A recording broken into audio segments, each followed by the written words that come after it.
200분으로 정리하는 역사일, 네, 마지막 5단원입니다. 200분이 아니죠? 네, 이미 300분이 넘은 것 같습니다. 제가 아직 최종적으로 총 몇 시간이 나왔는지를 아직 계산을 못했어요. 네, 이게 제일 마지막으로 이제 만든 영상이고, 이 영상은 이제 막 최근에 여러분들 시험 범위가 이제 막 끝났기 때문에 정말 최근에 만든 영상입니다. 그렇기 때문에 이 영상은 5단원도 정리해야 되고, 5단원 중에 이제 저희 2차 세계대전까지만 하기로 했죠. 네, 그 부분까지 정리를 하고, 또 배움책의 빈칸 뭐가 들어가야 되는지 다시 한번 훑어보고 끝나기로 했기 때문에 이 영상마저도 1시간은 최대 1시간은 걸릴 것 같네요. 그래도 제가 정말 쓸데없는 말 없이 딱 필요한 것만 빨리빨리 끝내보도록 하겠습니다. 네, 제 1차 세계대전입니다. 19세기 후반 유럽에 강한 여러 나라들, 열강들이라고 하죠. 얘네들은 제국주의 팽창을 계속하면서 아시아와 아프리카 이런 데서 치열하게 경쟁을 해요. 대립을 한다는 얘기죠. 그런 와중에 독일은 프랑스를 견제하기 위해서 프랑스를 고립시키고 싶어요. 왕따시키고 싶어 한다고요.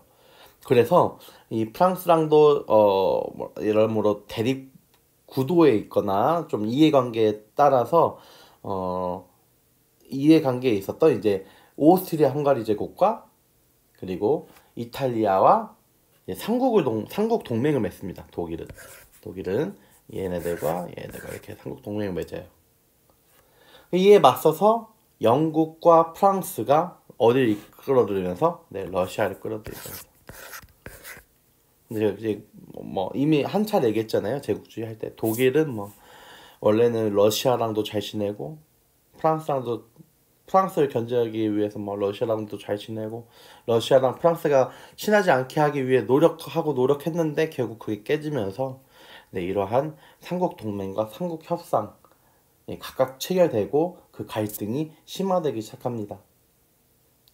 러시아랑 갈등을 맺게 된 독일이 오스트리아 헝가리 제국과 조약을 체결하면서 러시아를 견제하는 상황에 프랑스와 대립하던 이탈리아가 이쪽 편에 서게 된 거죠. 네. 프랑스랑 이탈리아도 아프리카에서 식민지 경쟁 때문에 조금 다툰 그런 사실이 있거든요. 이제 이러한 와중에 얘네들이 이렇게 대립을 하게 되는 와중에 이제 문제가 되는 원인이 생기겠죠. 바로 그것이 이제 발칸반도죠. 발칸반도는 제가 별명이 있다고 했어요. 얘네들은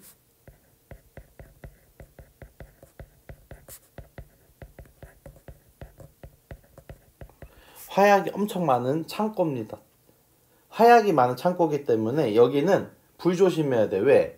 불이 한번 붙는 순간 모든 화약이 다 터지거든요. 발칸반도는 여러 나라의 지배를 받기도 했고 여러 종교의 지배를 받기도 했어요. 종교적으로도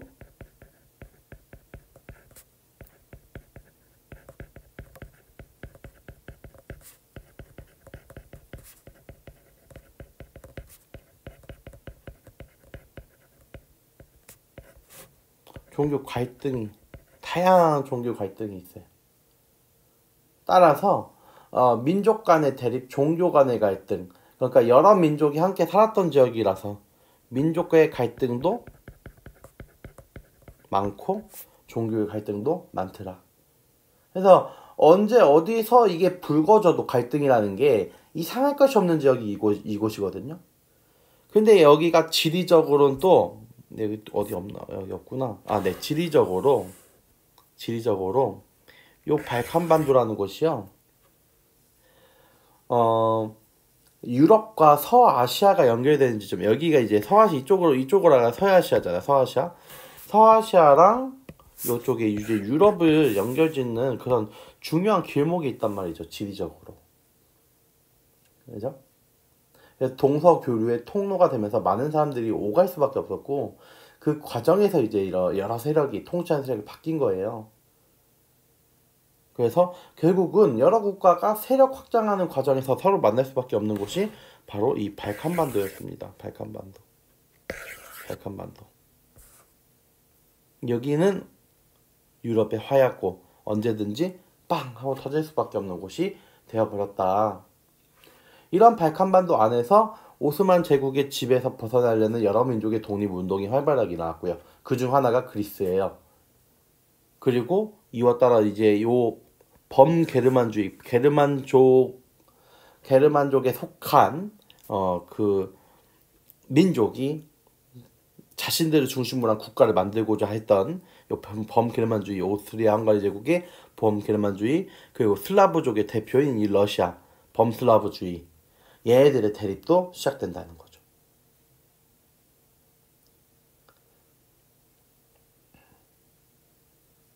자, 이런 상황에서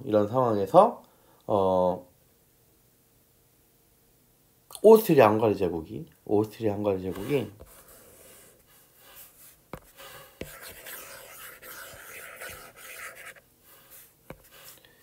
이 친구들이 요 세르비아, 그러니까 이쪽 바로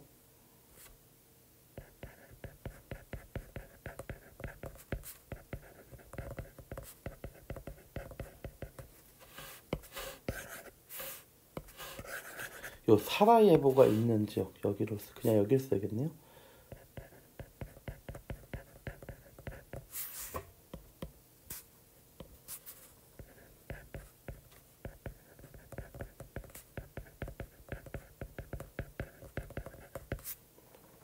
자, 요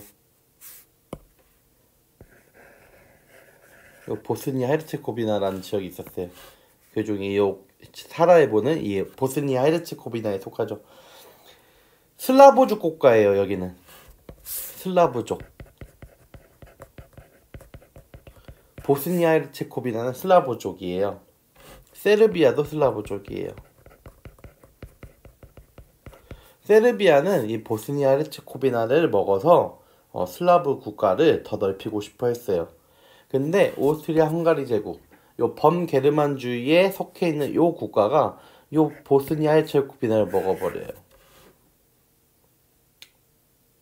이걸 합병했어요.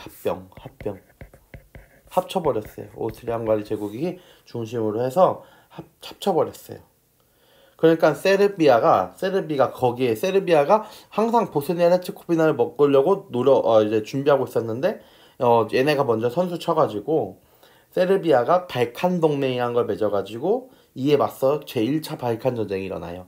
이 발칸반도 안에서 두 번의 전쟁이 일어나요.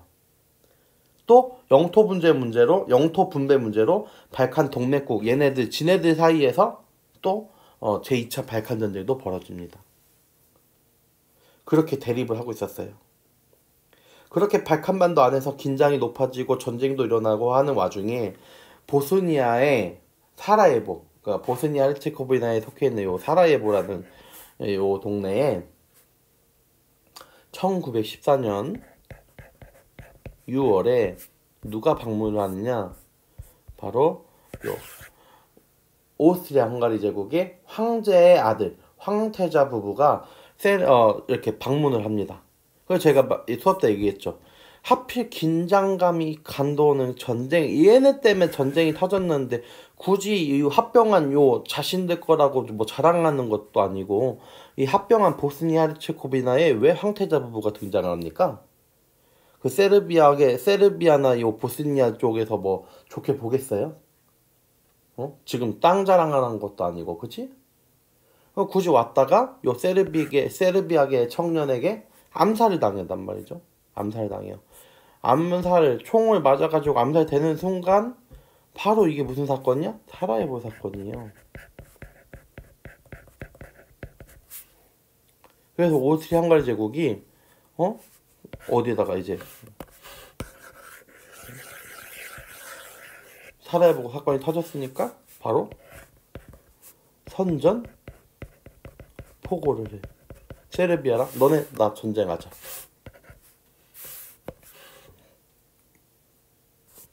근데 이 세르비아가 슬라브족이죠. 그죠? 범슬라브주의를 주장하던 게 바로 범슬라브주의를 이룩하려고 했던 게 바로 러시아죠. 그러면은 얘네랑 이제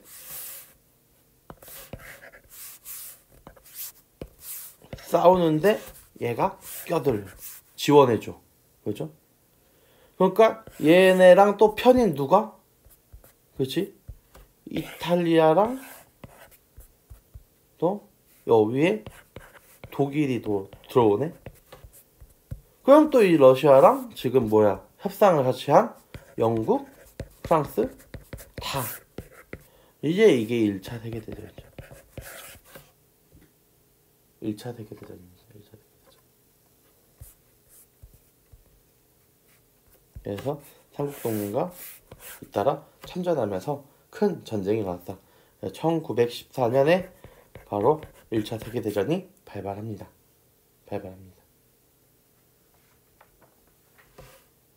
그럼 이제 1차 세계대전 볼까요? 전쟁 초기, 전쟁이 시작하자마자 바로 어디가 우세했냐면 독일이 우세했습니다. 그럼 독일은 일단 뭐야? 요 동부전선 여기 보이죠? 동쪽에 동부전선 이쪽 가니까 러시아 제국이 있어요. 러시아를 공격해서 심각한 피해를 입힙니다. 또 서부전선으로 바로 나가서 어디랑 싸워? 프랑스랑 싸우기도 해요.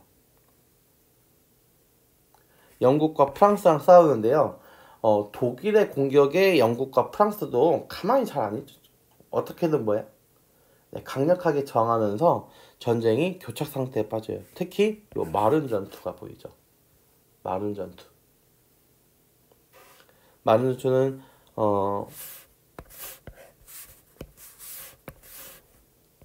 1914년 9월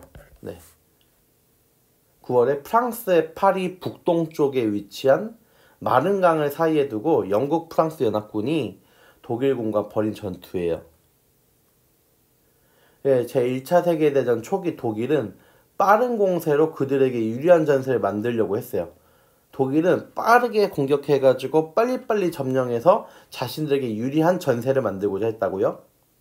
근데 이 마른 전투에서 프랑스와 영국의 연합군에 의해서 패배하면서 그들의 전략에 차질이 생긴 거죠. 그래서 서부전선은 서로 누가 더 이기고 지고 이런 상태가 아니라 딱 교착 상태가 돼버려요. 그러면서 뭐가 등장해? 전쟁이 잠기화되는데 새로운 형태의, 지금까지 보지 못했던 새로운 형태의 전투 양상이 띄웁니다. 그게 뭐예요? 참호전이에요. 이거죠. 구멍을 파가지고 이렇게 여기에 계속 적의 동태를 살피고 쳐들어오면 기관총 싸우고 그리고 얘네들도 이렇게 대기하다가 쑥 나가서 와 이렇게 나가고 그죠? 이게 참호전이에요.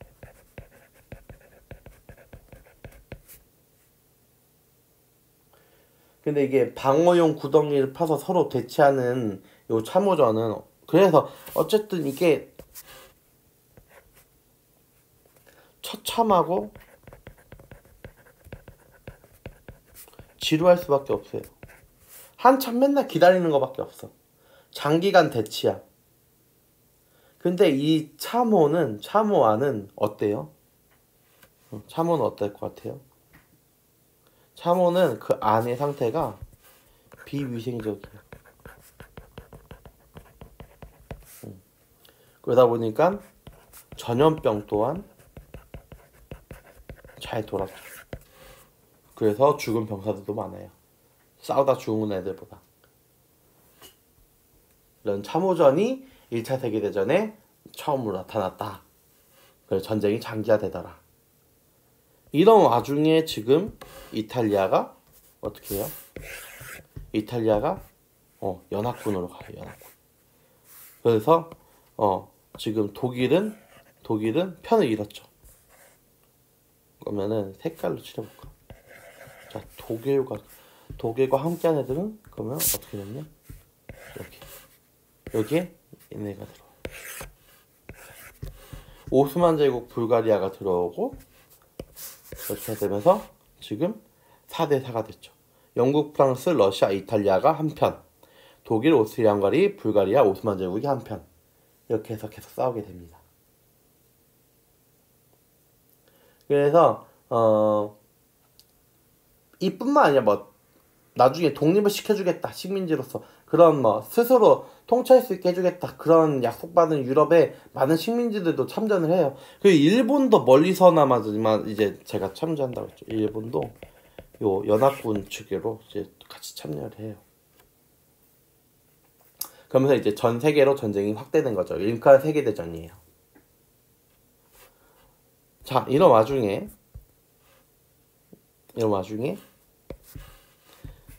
영국은 뭘 했느냐? 바로 해상봉쇄령을 합니다. 해상봉쇄령을 해요. 뭐냐면 독일로 들어가는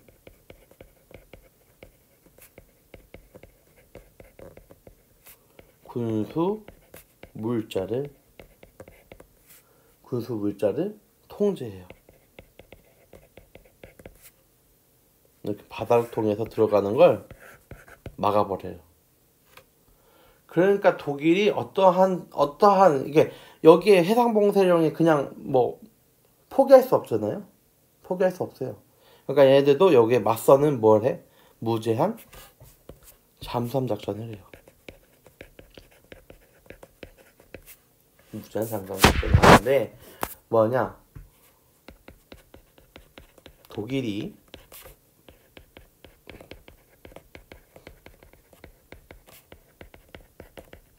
연합국을 오가는 군용 및 민간 선박을 가리지 않고, 선박은 배죠. 경고 없이 무차별 공격하는 것.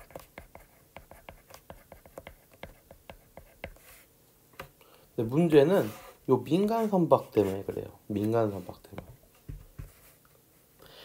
군용의 선박만 건드려서는 모르겠는데 굳이 민간인의 여객선, 그러니까 사람들이 타고 그냥 일반 국민들이 전쟁의 목표가 전쟁용이 아니라 그냥 왔다 갔다 오가는 그 여객선을 이 독일이 격추시켜서 침몰한 사건이 일어났는데, 그게 무슨 사건이냐? 바로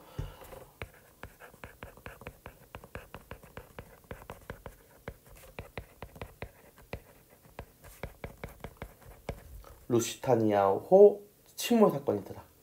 영국과 미국을 오가던 여객선 루시타니아호가 독일의 무제한 잠수함 작전으로 침몰합니다. 이 사건으로 많은 미국인이 사망하니까 독일에 대한 미국 내 여론이 매우 악화되죠. 매우 악화돼요.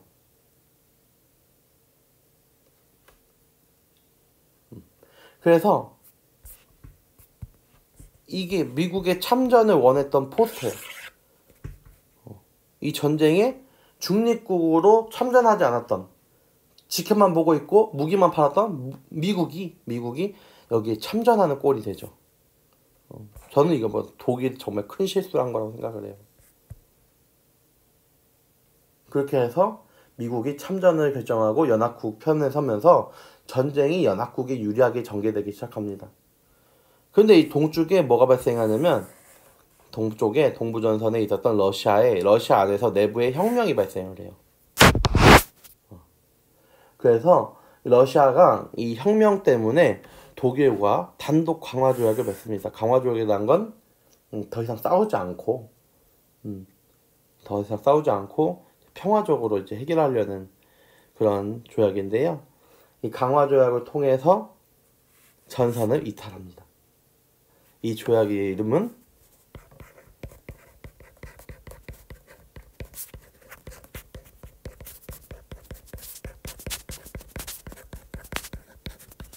그 빡빡이 레닌 아저씨가, 그죠? 레닌 아저씨가 러시아 혁명을 이끌었고, 그리고 국민들의 열망이었던 이 전쟁에서 전쟁 이탈, 이것을 러시아랑 해결을 합니다. 독일과 해결을 합니다. 이러니까 이제는 독일이 서부 전선에 대공세를 해요. 소련도 빠졌으니까 이때다 싶어가지고 뭐 영국, 프랑스 뭐 이쪽에 엄청난 공격을 가하지만 미국이 참전했다는 점, 연합국의 공세에 밀려요. 이러니까 동맹국들이 잇따라 뭐해? 미안해, 나 안 될 것 같아. 미안해, 나도 안 돼. 여기도 여기부터. 나 안 될 것 같아. 안 될 것 같아.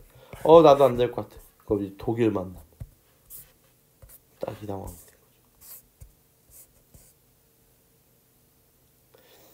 근데 독일도 버틸려고 그랬죠. 근데 독일이 어떻게 돼요? 독일도 혁명이 일어나요. 이 전쟁에서 이제 전쟁의 전세를 국민들도 알 거 아니에요. 결국 우리가 지금 이 전쟁에서 지겠네. 이 전쟁은 결국 누구 때문에 탓을 할 거야. 누군가는 이 책임져야 될 거 아니에요. 그 혁명 누구야? 재정이라는 건 아직도 누구야? 이 전쟁을 한 건 누구야? 황제야. 그러니까 이 황제가 있는 이 체제를 뭐 해야 돼요? 붕괴시켜야 돼. 그래서 얘들도 최초로 공화국이 생깁니다. 그 공화국 이름이 바이마르 공화국. 이 공화국의 기본 토대가 된 바이마르 헌법도 제정하였죠. 네. 그리고 이 공화국 정부가 연합군과 휴전조약을 체결함으로써 제1차 세계대전이 1918년에 끝납니다. 자, 1차 세계대전의 특징을 봅시다. 특징. 1차 세계대전 특징. 첫 번째, 나라의 모든 물적인데. 나라의 모든 인적, 물적 자원까지 총동원해서 싸웠다. 국가가 가진 모든 힘을 동원하였다. 그래서 유럽 각국의 식민지인들의 전쟁에 동원되고 여성들도 전쟁 물품을 만드는 일에 참여하는 이거는 총력전이라는 특징을 가지고 있어요. 특징이에요, 특징. 특징 3가지 꼭 알아야 된다. 탱크, 장갑차, 잠수함, 기관총, 대포, 독가스 이런 새로운 신무기. 그러니까 풀어서 말하면 새로운 무기 등장했다. 과학기술과 대량 생산 체제가 활용된 거죠. 자, 그리고 아까도 얘기했지만 새로운 무기가 사용돼서 돌격전이 어려워지니까 구멍을 파요. 그래서 거기서 장기간 대치하는 전투가 새로 생기는데 그게 참호전이죠.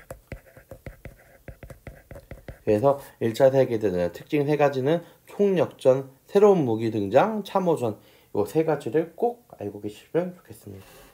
이러한 새로운 전쟁 양상으로 많은 사람들이 다치고 죽고 했다는 거. 총 징집 인원만 6,500만 명이 되는 그런 비용. 200조 원에 달하는 전쟁 비용이 들었다는 것.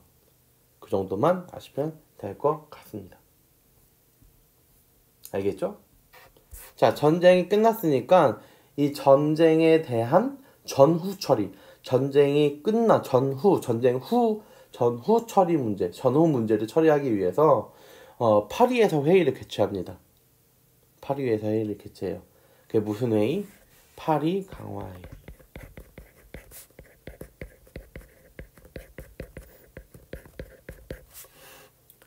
미국의 28대 대통령, 그러니까 미국의 중간 참전을 결정했던 윌슨 대통령이 14개 조의 조항을 이야기하면서 제안을 했어요.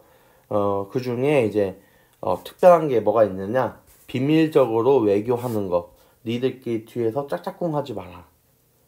짝짝꿍 몰래 짝짝꿍 해가지고 이 세계의 갈등을 일으키지 마라. 군사 비용을 줄여라.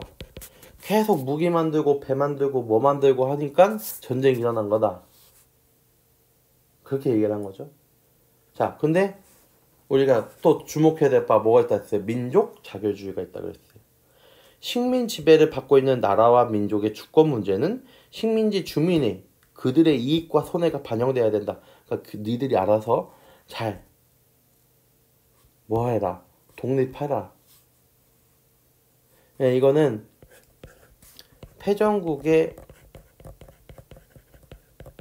식민지를 다 독립시키고자 했던 승전국들의 생각들이에요. 결국은 승전국의 이해관계에 따라 결정된 게 이 회의 내용이에요. 실제 회의가 평화 유지보다는 승전국의 이익이 중시되더라. 그러면서 그들의 이익에 따라 패전국들은 엄청나게 불합리한 대우를 받게 되기 시작했죠. 그렇게 곤란해지고 그게 이제 베르사유 조약으로 나오는 보여지는 거죠. 전쟁의 책임을 독일에 묻고 막대한 배상금을 부과했다. 그건 왜 그런지 볼까요? 이거는 선생님이 수업 시간에 다 이렇게 했어요. 그렇죠? 다시 한번 확인해 봅시다. 독일은 자르강 유역, 독일에 있는 자르강이라고 있어요. 그쪽에 탄광지대에 있는 독점 채굴권, 그 광산을 채굴할 수 있는, 그걸로 이득을 볼 수 있는 이 소유권. 이것은 뭐야? 이건 이권이야. 그 이권을 프랑스에 뭐 한 거예요? 넘겨주는 거예요. 이권 이양이요. 여러분들 교과서에서 이미 쓴 겁니다. 여러분들 교과서 봐보세요. 제가 분명 여기 펴서 여기 맞춰서 쓰라고 했어요. 119조. 독일은 해외 식민지에 관한 모든 권리와 소유권, 그러니까 해외 식민지가 다 뺏기네. 독일은 모든 식민지를 상실합니다. 231조. 전쟁에 대한 모든 책임은 바이마르 공화국, 즉 독일을 비롯한 동맹국에 있더라. 전쟁의 책임이 누구한테 있다? 독일에 있음을 확인합니다. 그리고 이거 당연히 항상 전쟁에서 끝나면 이거예요. 막대한 배상금. 갚을 수도 없어, 이 정도면. 이렇게 해서 베르사유 조약을 체결하게 되는 모습입니다. 베르사유 궁전이요. 이거 베르사유 조약을 풍자하는 풍자화예요. 얘네가 독일이요. 영국, 미국, 프랑스. 완전 벌거벗어졌네, 그지? 베르사유 조약 체결을 하고 있는데 울고 있는 어린아이로 묘사된 독일은 패전국이라 감당해야 할 배상금 책임이 과중한 것에 난감해하고 있어요. 많은 것을 잃었으니까 발가벗어진 거야. 근데 영국, 프랑스, 미국은 이 아이를, 우는 아이를 뭐 하고 있어? 무심하게 바라보고 있어. 표정 봐봐. 무심하게 바라보고 있어. 아이가 울고 있는데 어쩌라는 식으로 쳐다보고 있는 거죠. 이게 문제가 됩니다. 이게 문제가 됩니다. 말씀드렸죠. 이걸로 독일이 어떻게 돼? 베르사유 조약 때문에 독일의 일부 영토가 할양되고 해외 식민지 다 상실되고 군사력 축소되고 막대한 배상금 지불 때문에 이러한 가혹한 조약 때문에, 가혹한 조치 때문에 막대한 배상금 지불을 하게 됐고, 그래서 독일의 경제는 침체에 빠져요. 국민의 삶은 어려워져요. 따라서 독일 국민의 불만이 커진다. 독일 국민의 불만이 커져요. 그리고 독일이 다시 뭘 일으켜? 전쟁을 일으키는 주체가 되는데 큰 영향. 그러니까 제2차 세계대전에 발발에 영향을 주는 게 결국은 이 베르사유 조약이더라. 너무 가혹했어. 너무. 독일은 억울하다고 했잖아요. 제가 분명히 얘기했죠. 이 전쟁의 시작은 결국 뭐였어? 이거야. 오스트리아 헝가리랑 세르비아랑 시작한 거지. 독일은 먼저 시작하지 않았지. 독일은 이해관계에 따라서 지들이 이제 동맹국이니까 들어온 것 뿐이죠. 그죠? 그러니까 억울했을 수밖에 없어요. 억울할 수밖에 없었어요. 한편 이 국제분쟁의 평화적 해결을 위해서 국제평화기구가 만들어지는데 그게 국제연맹이라고 했어요. 중요하다 그랬어요. 왜? 요 두 가지 한계점이 있기 때문에. 강대국들이 불참했어. 미국과 소련. 그리고 전쟁, 다른 곳에서 전쟁 나면 그걸 중재할 군대가 없었어요. 그걸 막을 군대가 없었다고요. 침략국을 제재할 수 있는 군사적 수단을 갖추지 못해서 국제연맹은 있으나 마나 그런 말을 뭐라고 하느냐 우리는 유명무실이더라. 나중에 이 국제연맹에 있던 독일, 이탈리아, 일본 제2차 세계대전이 벌어지기 전에 다 탈퇴합니다. 자유롭게 탈퇴를 해요. 지들이 잘못을 해가지고 경고를 받는데도 그래 그럼 난 싫어. 몰라 알아서 해. 나는 내가 탈퇴하면 되잖아. 그지? 이러면서 그렇게 자연스럽게 이 국제연맹에 있으나 마나한 그런 기구로 자리 잡고 없어지는 거예요. 여기가 1차 세계대전까지였습니다. 알겠나요? 러시아 혁명입니다. 러시아 혁명이 발생하기 이전부터 보겠습니다. 혁명 전 러시아 19세기 후반 정말 유럽 국가 중에 제일 느리게 산업화가 진행됐어요.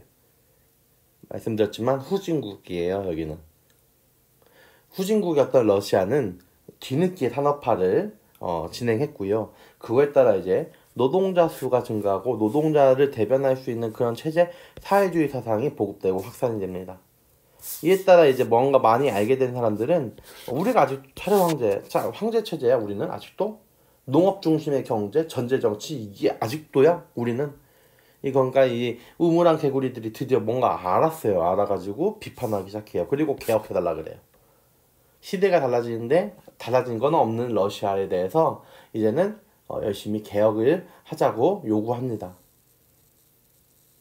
그래서 그럼에도 이 차르 체제가 유지되고 생활이 어려웠던 노동자들의 농민의 불만이 커져요. 그런 와중에 러일 전쟁이 터지거든. 러일 전쟁에서 러시아가 이길 줄 알았는데 러시아가 져버려요. 유럽의 모든 국가들이 충격이에요. 왜 일본한테 졌을까? 러시아는 그만큼 일본보다도 발전을 못했던 거예요. 러시아가 지니까 고된 생활을 이어가던 노동자들과 농민들이 화딱지가 나. 그래서 정부가 개혁을 요구하는 시위를 합니다. 정부가 개혁을 개혁을 요구하러 이제 시위대가 이제 정부가 있는 어디로 갑니까? 수도 상트페테르부르크로 갑니다. 가서 막 시위를 해요. 상트페테르부르크에 가서 대규모 시위를 해요. 근데 그거를 정부가 시위대를 무력으로 진압을 합니다. 그래서 많은 희생자가 발생했어요. 이게 바로 그 사건이에요. 무력으로 뭐 흘리고 있어. 막 빨갛게 됐어. 피해 일요일 사건. 1905년에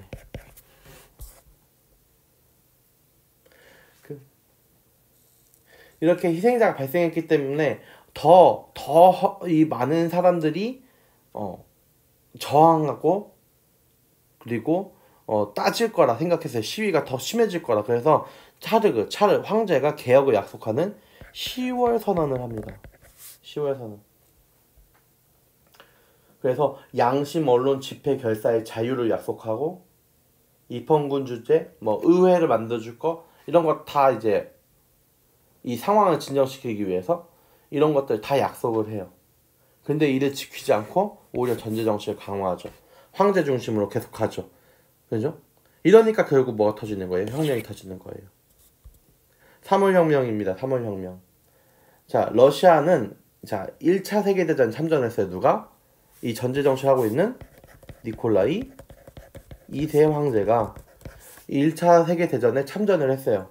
참전을 했는데 아까도 얘기했지만 연이은 패전, 바로 동부전선에서 독일에 쭉쭉쭉쭉 밀려요. 그러니까 경제 상황은 계속 안 좋아져. 왜? 전쟁 비용 들어가지, 뭐 들어가지? 국민의 생활이 점점 비참해져요. 그래서 전쟁 중지시켜달라. 그리고 황제 이제 그만 내려와 하는 봉기가 발생을 해요. 그리고 마침내 1917년 3월에 노동자 병사 대표들이 소비에트를 구성합니다. 우리 교과서에 뭐라고 돼 있어요? 러시아어로 대표자 회의라는 뜻이에요. 이때부터 의회를 대신하는 권력기구가 되었죠. 그죠? 이 임시정부, 그러니까 이 소비에트는 이제 이 차르를 몰아내고 임시정부라는 걸 만듭니다. 임시정부를 만들어요. 근데 3월 혁명으로 끝나지 않아. 왜? 임시정부 요 새끼들이 국내외 혼란 수습을 잘 못해. 전쟁 그만하려고 하는데 전쟁도 계속해. 그러니까 결국은 누가 등장해요? 네, 그 러시아 사회민주노동당의 주도권을 가진 다수파이면서 혁명적 투쟁 방식을 주장했던 이 볼셰비키, 여기를 이끌었던 레닌. 그죠? 누가 레닌이냐? 이 사람이 레닌이죠. 빡빡이 아저씨. 이 볼셰비키가 무장봉기를 일으킵니다. 무장봉기를 일으킵니다. 그래서 임시정부를 없애버리고 소비에트 정부를 수립하는데 이게 11월 혁명입니다. 11월 혁명이에요. 자, 그러면 레닌 무엇을 했을까요? 국민들이 원했던 거. 독일과 단독 강화 조약을 체결해요. 그게 바로 브레스트 리토프스크 조약이었어요. 이걸 체결합니다. 그리고 이제 레닌은 공산당이에요. 그래서 공산당만 이제 이 러시아를 이끌어갈 수 있다. 일당 독재 선언이에요. 다른 당은 필요 없어. 이 사람 공산당이기 때문에 자본주의 매우 싫어하고, 그죠? 공산주의이기 때문에 지주의 토지, 그러니까 개인적으로 사유재산을 가질 수가 없어요. 사유재산을 인정하지 않는 사상이죠. 그래서 토지와 산업, 모든 국가의 토지와 산업은, 회사들은 다, 기업은 누가 갖고 있어요? 국가가 갖고 있어요. 국유화돼요. 국유화.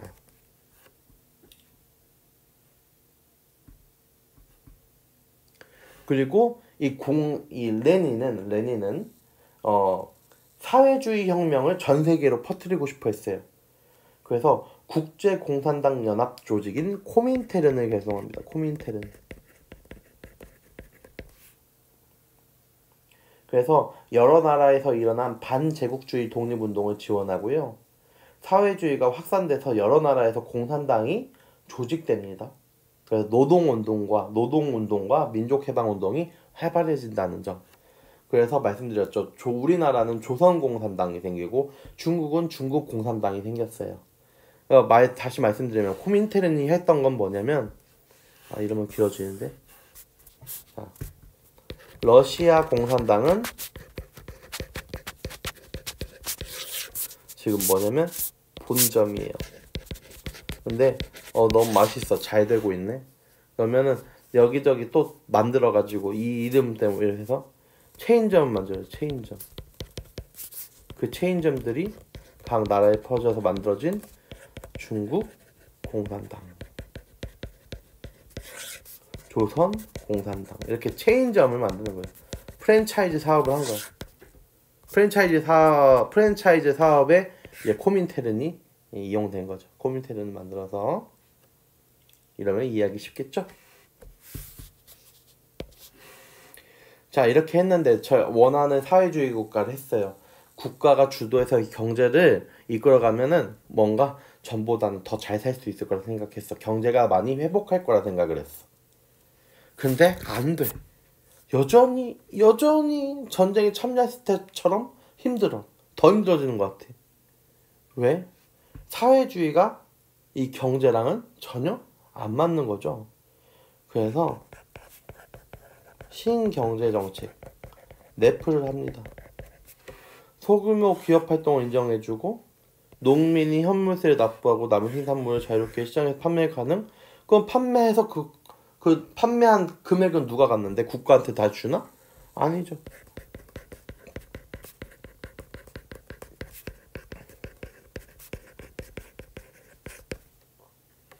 결국은 이 신경제정책은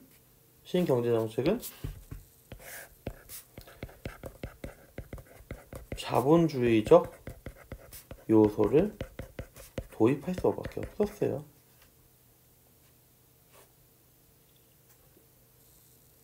사회주의만의 국가를 건설하고 싶었지만 경제 분야에서는 결국은 본인들이 원하지 않았던 자본주의적 요소가 도입할 수밖에 없었다는 점.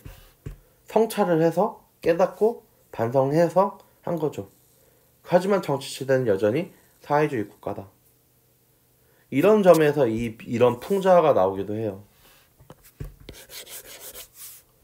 레닌인데 레닌이 지금 뭐하고 있는 거예요?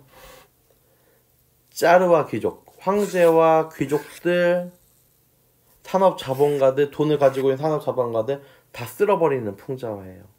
저리 다 꺼져. 자본주의 좋아하는 너희들 다 꺼져. 이거예요. 청소하고 있는 거. 자, 그리고 이제 러시아를 비롯한 15개의 소비에트 공화국으로 구성된 바로 소비에트 사회주의 공화국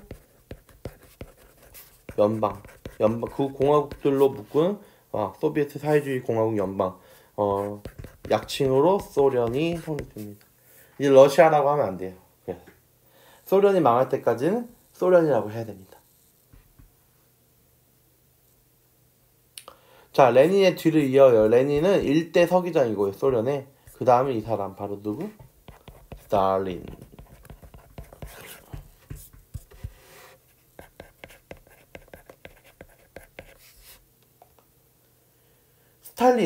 스탈린은 경제개발 5개년 계획을 추진합니다. 그럼에도 공산당 독재체제 강화를 해요. 요거에 반대하고 공산당 독재체제에 반대했던 반대파들을 다 죽이고 숙청하는 그러한 무자비했던 사람이 스탈린. 그리고 이 사람은 이제 우리가 앞으로 배울 2차 세계대전에 참전을 하죠.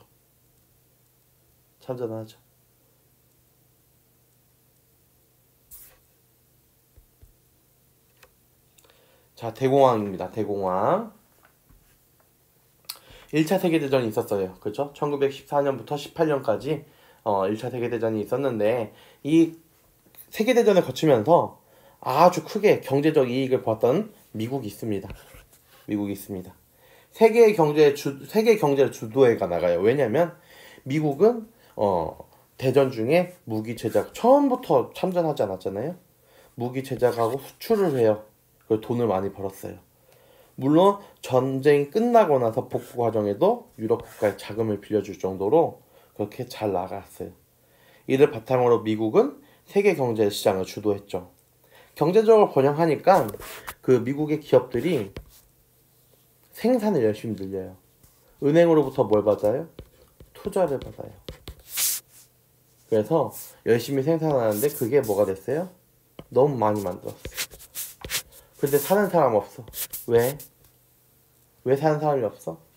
생산은 늘어나는데 노동자의 실질 임금이 오르지 않으니까 구매력이 떨어져요. 그러니까 결국 만든 것들, 남은 것들, 만들고 팔지 못한 것들은 다 어떻게 되는 거야?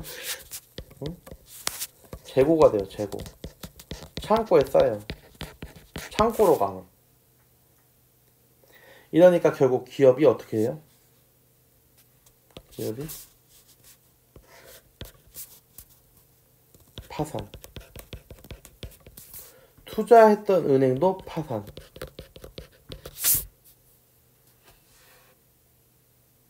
이런 가운데 1929년 10월 24일 날 지나치게 부풀어 있던 주가가 폭락을 합니다. 그 미국의 경제가 마비돼요. 근데 이게 전 세계로 확산됩니다. 말했죠. 돈을 많이 빌려줬어요. 회수해야 되잖아. 미국이 또 지금 힘들어 죽겠는데. 그러니 이 투자금을 잃은 많은 기업과 은행이 문을 닫고 수많은 사람들이 일자리를 잃어요. 실업자가 엄청 늘어나요. 미국 경제가 완전히 난리가 났죠. 전 세계로 확산됐고 전후에 서서히 회복되던 세계 경제가 다 침체됐어. 이게 대공황이에요. 미국 경제에 의존하던 국가들이 참 많았다는 거예요. 은근히 아니라 그냥 대놓고죠. 자, 이 대공황을 극복하기 위해서 미국은 뭘 했느냐? 뉴딜 정책을 했어요. 누가? 루즈벨트. 루스벨트라고 해요. 루즈벨트 대통령. 미국의. 이 사람은 이제 자유방임의 경제 원칙을 수정해서, 지금까지 자유방임주의 시장에 맡기는 거였는데 그걸 수정해서 국가가 경제에 적극적으로 개입을 해요. 그래서 정부가 생산활동에 적극적으로 개입을 해서 미국은 생산량을 조절하고, 그리고 대규모 공공사업을 해요. 테네시강 막 이런 거, 이쪽에 이러한 유역개발 공사 이런 걸 만들어서 대규모 공공사업을 해서 실업자를 구제해주는. 실업자들, 지금 이거 보이죠? 무슨 사진이야? 실업자들이 먹을 밥이 없어서 배식소, 급식 배식소야. 거기 줄이야. 그리고 막 일자리 구하는, 알아서 홍보하는 사람들도 많아져.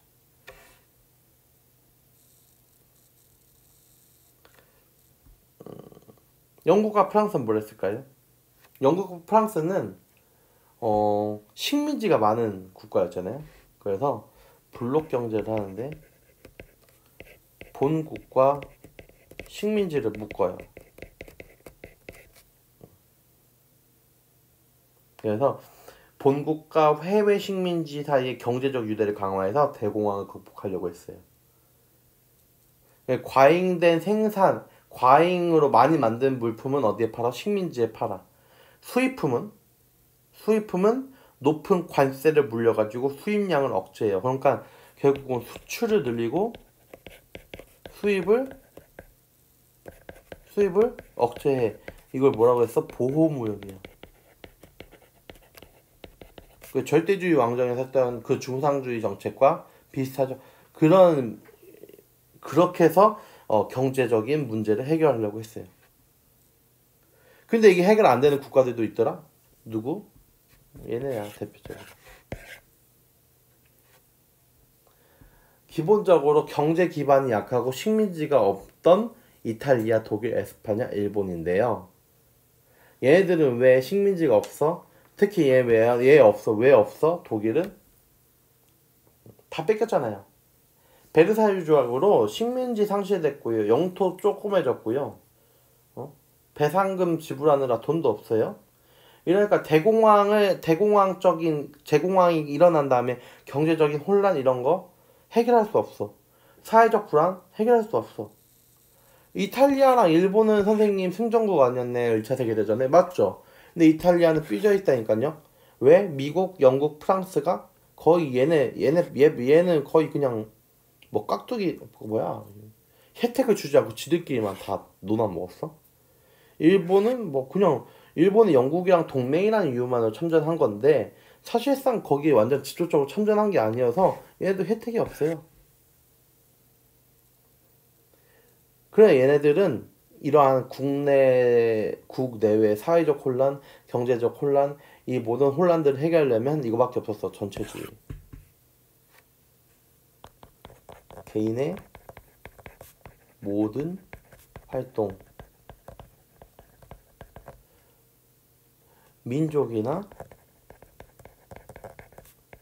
국가와 같은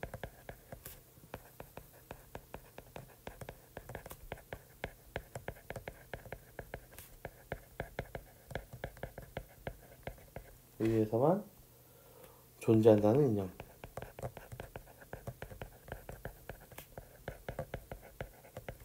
이러한 이념을 바탕으로 국가 권력이 국민 생활을 통제하는 독재 체제죠. 독재 체제예요. 독재 체제. 국민의 생활을 통제한다고요. 그리고 얘기했죠. 국가와 민족을 위해서라면 개인의 희생을 강요하는 게 바로 이 전체주의입니다. 아주 위험해요.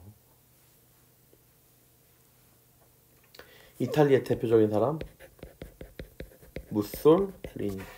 이 사람이 무솔리니죠. 제가 얘기했지만 모자를 쓰고 있으니까 이제 뭐 안 보이는 건데 빡빡이. 고대 로마의 전통성과 민족 우월성을 내세우면서 일당 독재 체제를 수립했어요. 그래서 1차 세계대전에 참전한 이후에 국가주의를 주창한 단체를 조직하고 이 무솔리니가 이끌었던 세력은 자본가, 지주, 군부 등의 지지를 얻었고요. 그래서 파시스트 당을 만든 거예요. 대공황의 여파로 경제적인 어려움이 처하니까 대외 팽창 정책으로 위기를 벗어나려고 했다. 그래서 결국은 무엇을 일으킨다? 전쟁을 일으키는데 큰 역할을 한다. 이렇게 보시면 됩니다. 중요한 것은 이제 이탈리아의 무솔리니도 중요해요. 무솔리니도 알아야 되고요. 여러분들이 좋아하는 이 사람, 네, 히틀러죠. 히틀러입니다. 히틀러.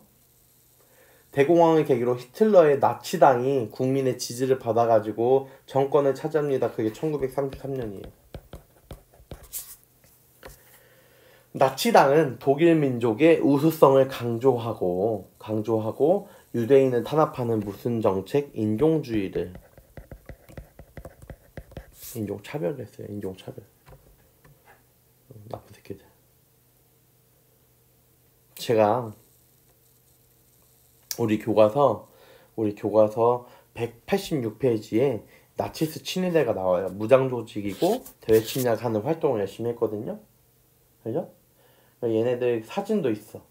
얘네들만 중요한 게 아니었어. 얘네들도 있거든요. 얘네들은 이제 197쪽에 가야지 보이는 게 있어요. 자, 얘네들 비밀 경차 있어요. 게슈, 타포, 비밀리에 경찰. 히틀러 유겐트, 이거 그 청소년 활동. 청소년들도 일찍부터 뭐 해야 돼? 교육 잘 시켜야지. 히틀러 유겐트.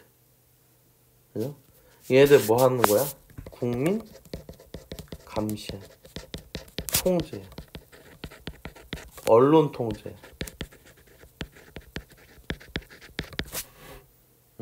그러기 위해 존재했어요. 자, 그 중요한 건 이거예요. 또 홀로코스트. 2차 세계대전 중에 발생한 유대인의 대학살 197페이지에 참조하면 되는데요. 그죠?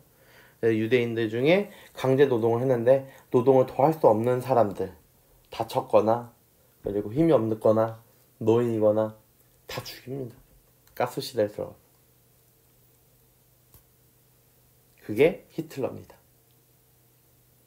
게르만 우월주의를 앞세웠다는. 자, 일본. 군부가 정권을 장악했어요. 군부란 군사 정권이에요. 그죠?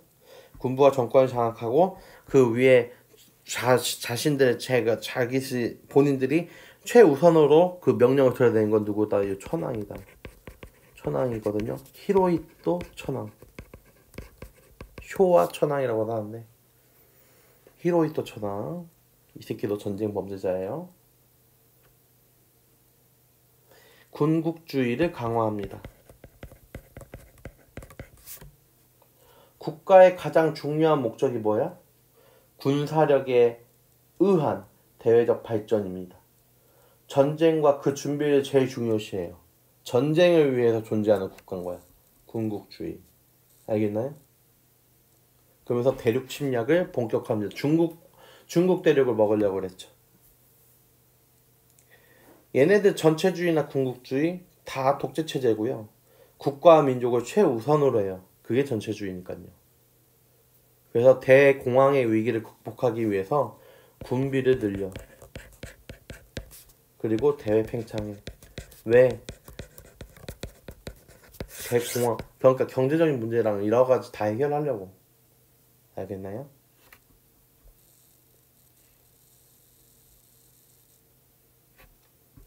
그러면서 이제 뭐가 일어나는 거예요? 제2차 세계대전이 일어나는 거예요. 히틀러가 쓴 책 기억하나요? 이제 이거거든요. 네. 민족주의 국가는 인종의 모든 생활을 중심에 둬야 된다. 국가는 인종의 순수성을 유지하기 위해 노력해야 된다. 순수성, 인종의 순수성 매우 중요시. 혼혈 싫어하고 장애인 싫어하고. 우리들의 외교 정책 목표, 즉 독일 민족에 어울리는 영토, 그 영토를 확장해야 된다. 이러한 얘기를 쓴 거 바로 책 히틀러의 자서전 뭐예요?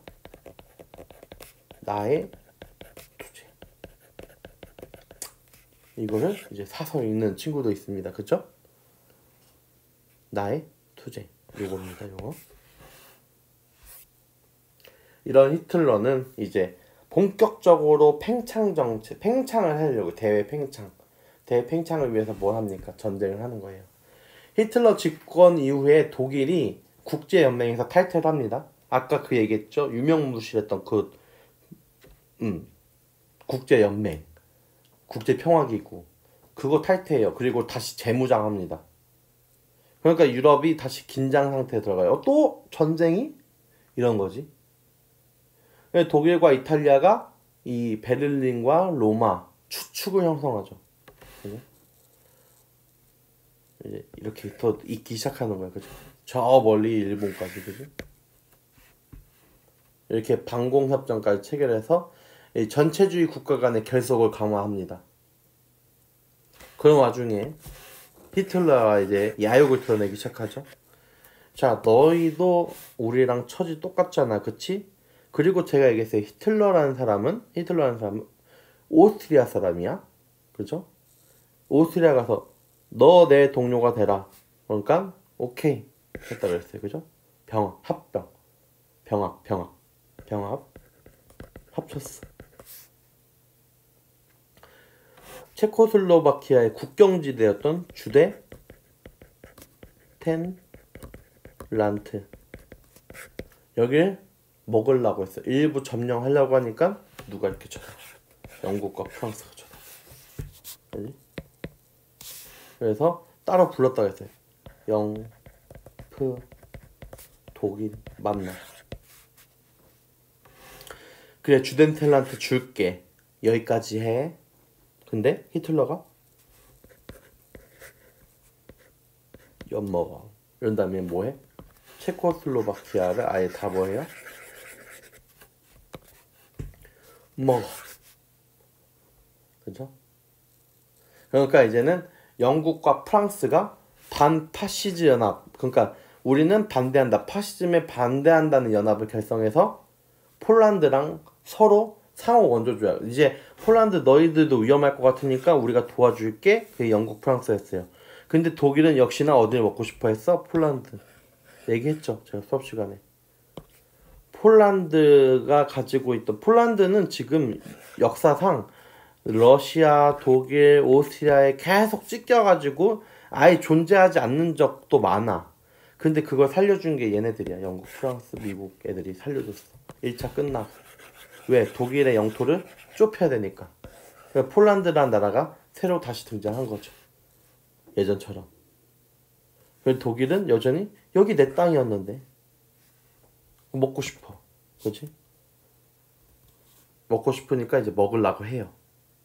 요거에 반대하는 건 누구야? 영국과 프랑스. 그리고 영국과 프랑스는 폴란드랑 지금 상호 원조 조약을 맺고 있어요. 폴란드가 위험할 때 누가? 영국과 프랑스가 도와주기로 한 거야. 도와주기로 했다고. 그럼 폴란드가 공격을 받으면 영국, 프랑스는 당연히 도우러 가야 돼요. 폴란드를 먹으려고 하니까 영국, 프랑스가 얘네들은 자유민주주의인데도 불구하고 정말 연락하기 싫다고 했죠. 누구? 공산주의. 공산주의 여기 누구 지금 누가 있어? 스탈린. 아이고 안 보여. 스탈린이 있어. 연락하기 싫은데 코레. 지금 히틀러가 여기 폴란드 먹을 것 같은데 좀 도와줄래? 폴란드를 공격하면 영국, 프랑스가 들어올 거니까. 근데 거기에 소련을 미리 이렇게 안 해놓으면 이거 갑자기 히틀러구나. 히틀러 얘기가 나온다.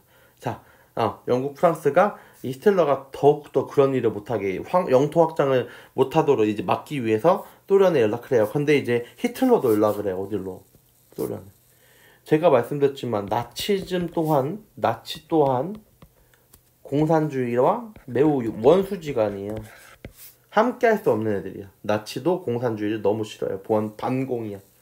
근데 히틀러는 스탈린한테 연락을 해. 왜? 폴란드를 공격할 때, 폴란드를 공격하면은 바로 영국, 프랑스가 영국 프랑스가 본인들 공격할 거란 말이죠. 그런데 거기에서 소련마저 같이 콜 받아가지고 쌍으로 그냥 공격을 한다? 그럼 히틀러는 금방 무너지겠죠. 그렇기 때문에 시름에도 불구하고 연락을 해서 뭐해?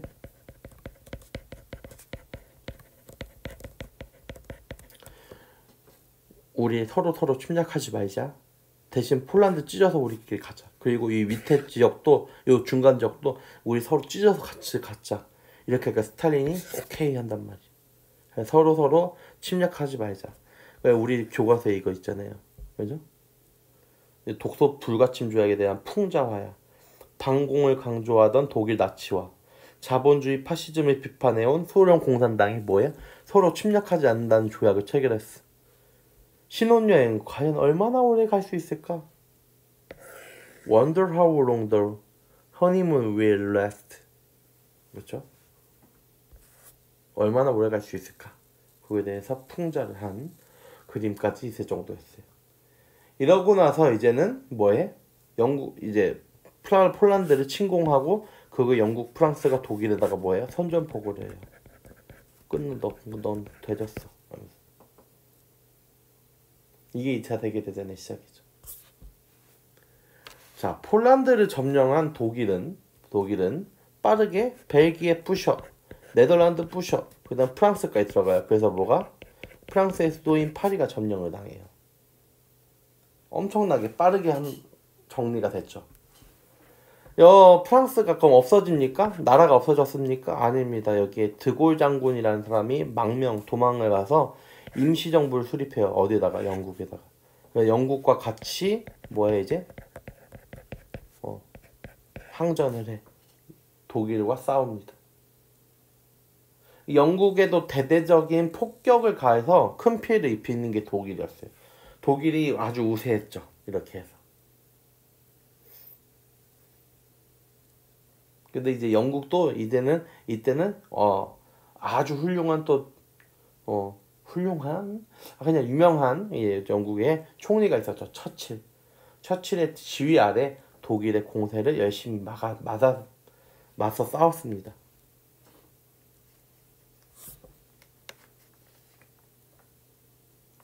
자, 근데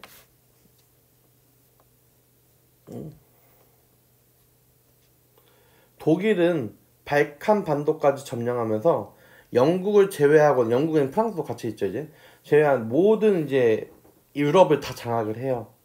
근데 영국과 프랑스가 너무 잘 버텨. 그러니까 얘네랑 싸우는데 빨리 안 망해. 이게 결국은 또 장기전인데. 그 독일의 입장에서는 식량과 뭘 확보해야 돼 또? 식량과 석유를 확보해야 돼요. 왜? 전쟁이 장기화되니까. 그럼 어디를 조져야 될까? 이 자원 확보를 위해서. 그러니까 그때서야 이제 여기밖에 없어. 우리가 조약을 맺었었지만 이 조약 뭐 하면 돼? 파기하면 돼. 파기를 하고 소련을 침공합니다. 그럼 이제 소련 뭐 하겠어요? 참전하겠죠? 전쟁에 어디 편으로? 얘네 편으로. 그지? 자, 잠깐 아시아로 넘어갈게요. 자, 독일, 이탈리아랑 똑같은 뜻을 하고 있던 누구? 일본이. 일본은 중국과 싸우고 있었죠. 중일전쟁이었어. 중일전쟁 하고 있어. 근데 이것도 뭐야? 이것도 장기화가 돼. 선생님이 얘기했죠. 중국은 어떻게 하면 좀 빠르게 끝날 수도 있는데, 사실 왜냐면 얘네들은 내부적으로 계속 전쟁이야. 국민당과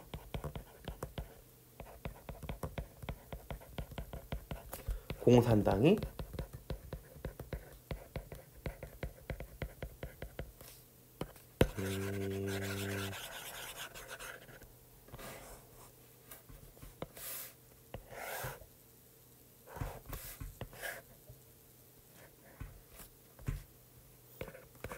중국을 지금 이끌고 있는 건 이 국민당 정부예요. 국민당 정부. 그리고 중국 공산당.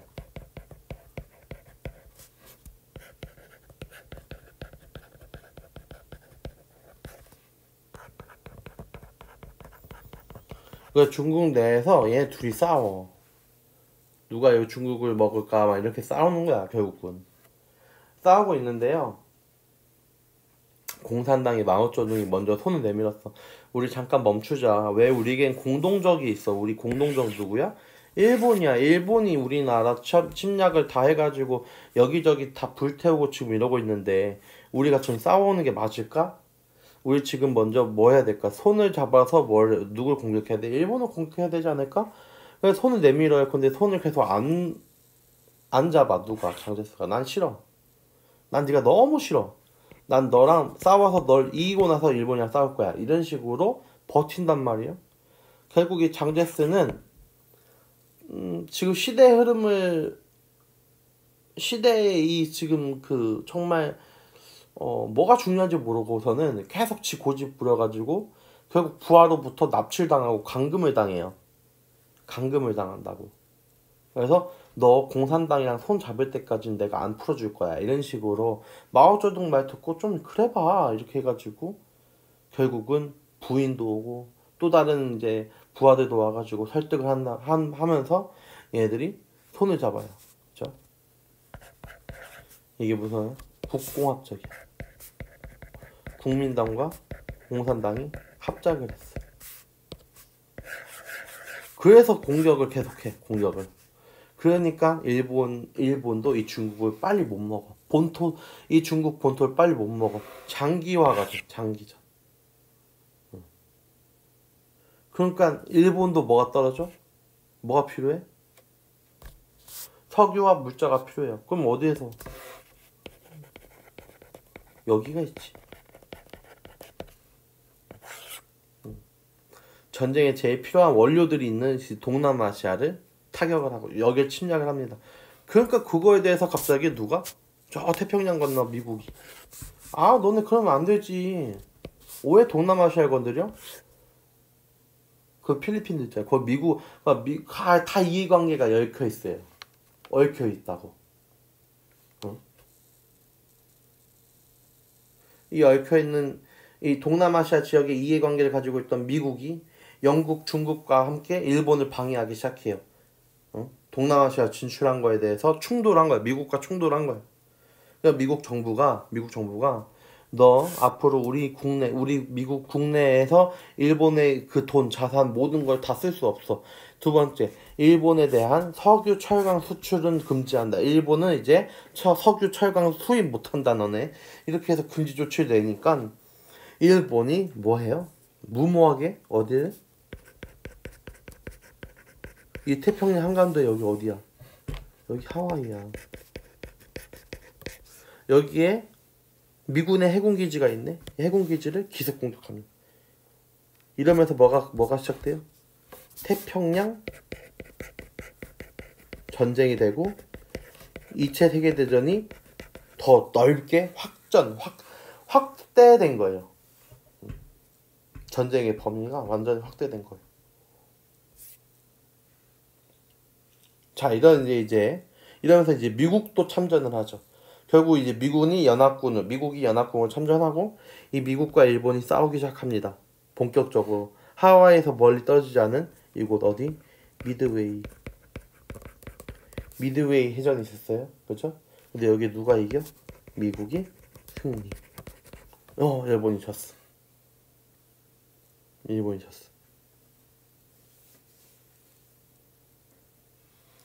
독일이 처음에는 우세했죠. 일본이랑. 하지만 미국이랑 소련이 들어와 있는 중에는 도저히 이제는 안 되는 거야. 일본군을 크게 격퇴해서 일본의 해군력을 타격을 엄청 줘요. 미국이. 그 다음 뭐야? 이 소련도 독일이랑 싸워요. 참전했잖아. 그치? 참전했어? 여기가 스탈린그라드가 여기 있어요. 지금 여기 스탈린그라드 전투에서 독일군을 누가 물리쳐? 소련이. 그러니까 여기 소련 승리야. 독일이 졌어. 독일군이 결국 전투가 장기화되면서 혹독한 추위를 견뎌내지 못했어요. 이쪽은 러시아 쪽이잖아. 소련 쪽이잖아. 물자도 부족해. 그러니까 소련군이 반격을 시작해가지고 얘네들 보급로 차단하고 독일군을 고립시켜서 항복시킨 거예요. 완전히 전세가 어떻게 됐어? 전세? 역전이야, 역전. 그럼 전세 역전 됐을 때 이 분위기 타고 지금 어디 뺏어와야 돼? 여기 지금 뺏어와야 될 거 아니야. 그게 무슨 전투야? 무슨 작전?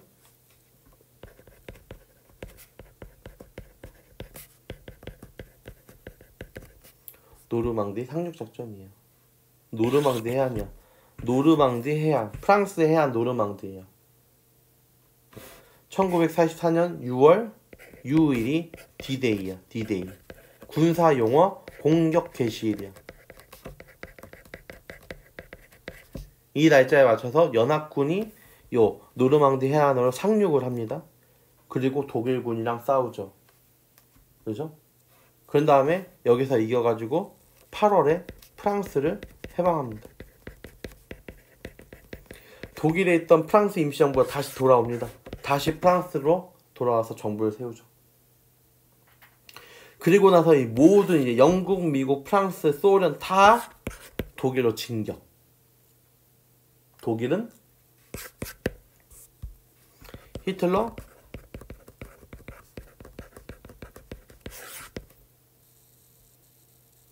근데 1945년 5월에 독일이 항복했는데도 불구하고 아직까지도 버티고 있는 놈들 누구 있어? 얘네들이야. 도대체 뭘 믿고 끝까지 싸울라 그래. 그냥 미국이 결국 뭐해? 우이 꽝. 자, 원자폭탄을 쓰는 게 맞나? 잠깐만. 얘들은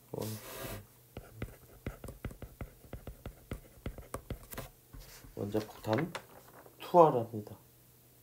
일본의 원자폭탄. 일본 히로시마 원자폭탄 투하. 원자폭탄 투하. 이렇게 하면서 일본까지 항복을 하죠. 이게 2차 세계대전의 끝입니다. 그렇죠? 2차 세계대전에 방금 전세 역전을 하기 시작했을 때부터 그 연도 때부터 얘네들이 이미 준비했어. 연합국은. 자, 이 사람 장제스. 중국. 이 사람 루즈벨트. 그리고 처칠. 카이로에 모였어요. 카이로 회담. 일본과의 전쟁에서 서로 협력하자. 전후에 전쟁이 끝나고 일본 영토 어떻게 할래? 그걸 논의했어요. 자, 처칠, 루즈벨트, 스탈린. 얘네는 또 어디서 모여? 얄타 회담. 근데 얄타 회담에 중요한 내용이 많다 그랬어요. 그죠? 전후 독일 어떻게 분할할래? 미, 소, 영, 프. 넷이서 점령하자. 나눠 먹자. 그 다음, 자, 잘못한 놈들 뭐 해야 돼? 전쟁 범죄자들 재판하자, 그치? 근데 히틀러는 어떻다 그랬어? 이미 자살을 해가지고 재판정에 실을 수 없었어요. 그래서 히틀러와 함께 했던 놈들, 괴벨스, 아이히만 이런 애들이 재판을 받았죠. 그리고 국제연합.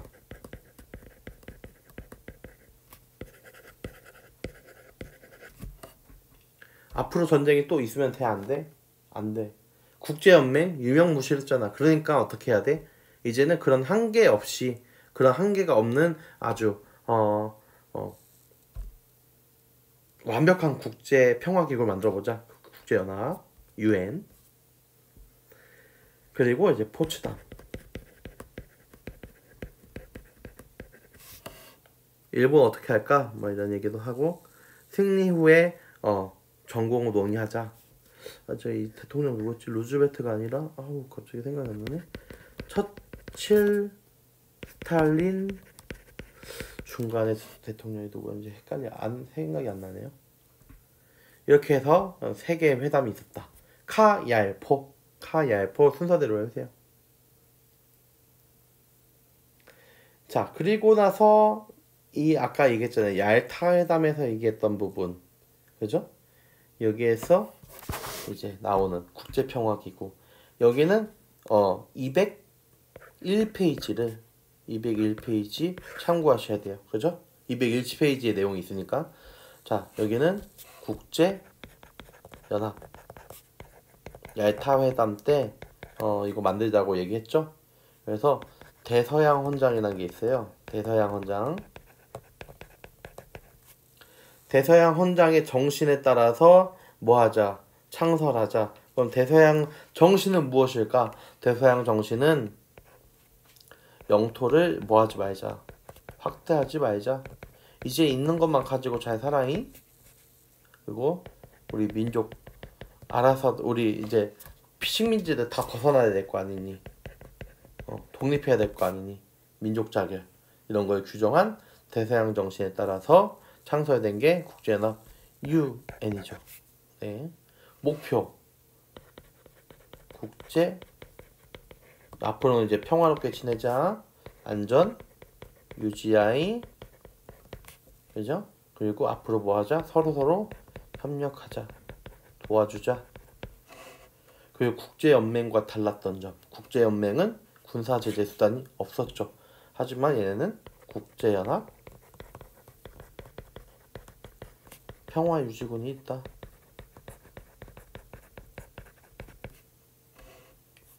전문기구는 이렇게 많아요. 여러분들 아는 유니세프도 있고 유네스코도 있고 그쵸? 세계무역기구, 보건기구 막 이런 거. 이게 국제연합입니다. 여기까지가 시험 범위예요. 여러분들 잘 확인하셔서 여러 번 보시고 꼭 시험에서 좋은 점수를 얻어야 된다는 점. 네.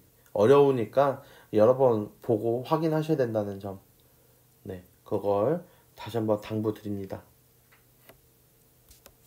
배움책입니다. 3단원. 자, 송나라 건국했죠. 송의 문치주의 꼭 기억하셔야 되는 것. 왕안석이 개혁도 했다. 네, 문치주의 때문에 군사력이 약화됐다는 점. 원해 침략으로 멸망을 해요.